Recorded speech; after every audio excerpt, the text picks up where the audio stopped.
Para este primer tiempo, para esta entradita, el arroz de este viernes, vamos a hablar de un caso que se presentó hace ya más de 30 años. Se presentó en la frontera entre Estados Unidos y México, en la ciudad de Tijuana, en 1990, y se trata de un ritual satánico que salió muy mal y que dejó al menos una docena de muertos por un ritual satánico que pues provocó una situación de envenenamiento sin quererlo y que dejó a estas personas muertas. Se trató, le cuento, de una ceremonia con tintes religiosos que salió mal por error.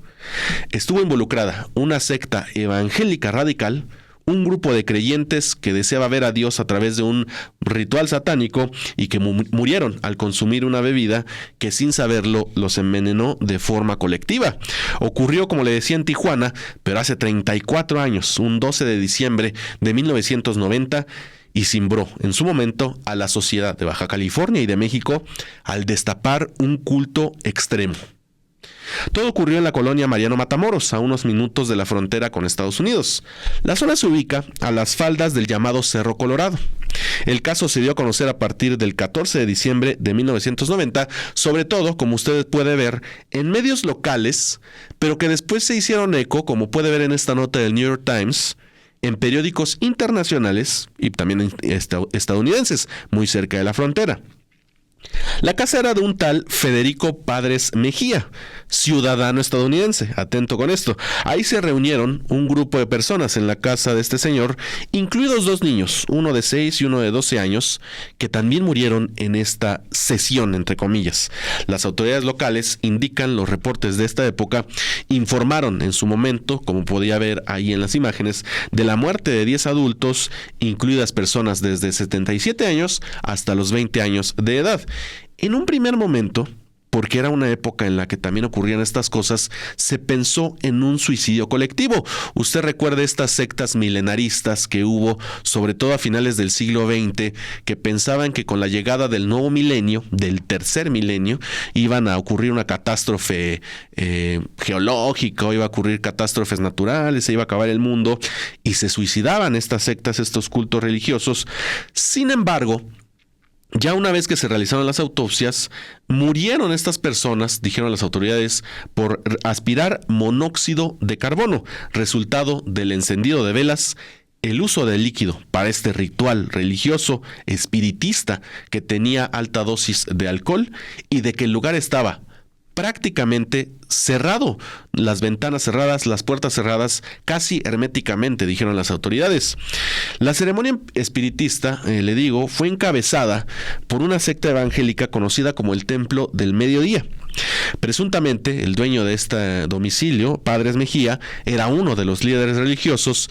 Los testigos señalaban a este estadounidense y a otro estadounidense del que no se dan más datos como los líderes del culto.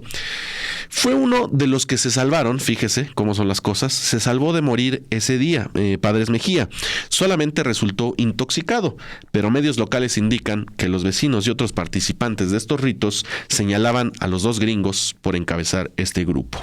Una publicación que veíamos del diario El Nacional, compartida en su momento por el Archivo General de la Nación en redes sociales, detalla que del ritual satánico participaban 13 personas porque representaban a 13 apóstoles.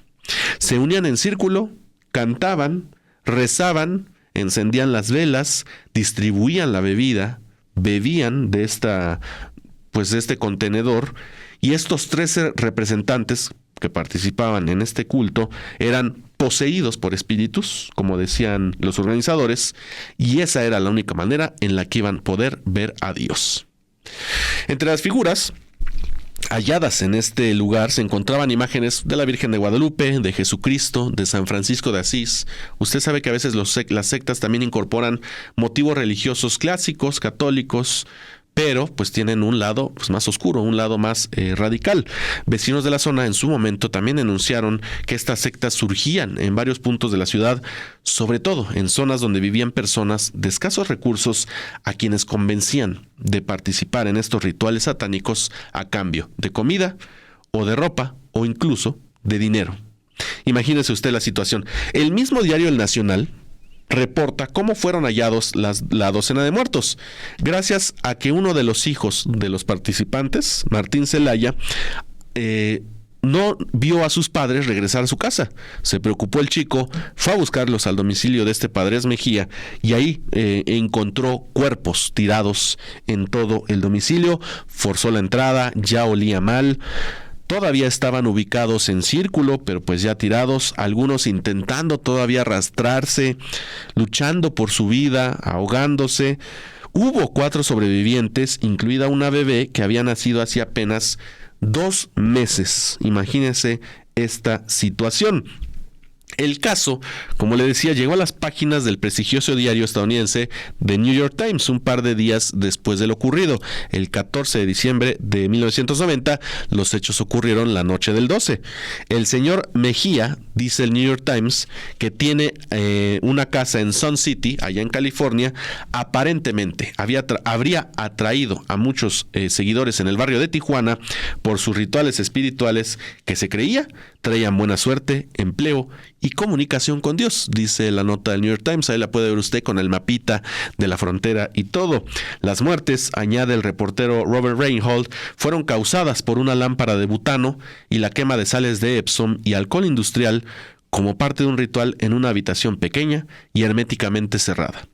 Pero advierte el Times, esto no fue como en Guyana. ¿A qué se refiere el Times cuando dice que no fue como en Guyana? En Guyana, en el 18 de noviembre de 1978, 918 personas se quitaron la vida de forma colectiva, liderados por un pastor evangélico en ese momento, en este pequeño país que está ubicado en el sur, en Sudamérica. Y sin embargo, el caso de Tijuana pues fue muy diferente. Como le cuento, fue una situación por error, este ritual que acabó pues con una tragedia que nadie se esperaba y que cimbró, como le decía, a la ciudad de Tijuana, a Baja California y a México en general hace ya 34 años y contando, pues se cumplieron hace una semana los 34 años.